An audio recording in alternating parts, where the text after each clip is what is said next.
الان واقعا دردی ندارم. خب کاملا دردم برطرف خب شده.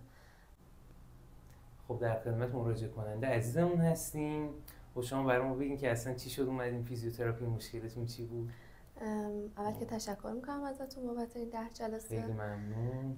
خواهش میکنم. من تو باشگاه زانوام آسیب دیده بودن، خب. تمریناتم خیلی سنگین بود، زانوام آسیب دیده بودن. دکتر برام فیزیوتراپی نوشتن که مزاحمتون شدم. و درمانی که اینجا براتون انجام شد چی بودن؟ چه درمانی انجام شد؟ فیزیوتراپی روتین بود، لیزر و تمرینات ورزشی.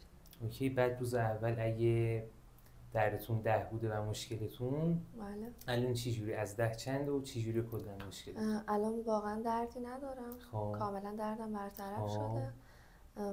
حتی موقع نشستن موقع درد داشتم ولی الان هیچ مشکلی ندارم. دردتون اگه 10 بوده الان چنده؟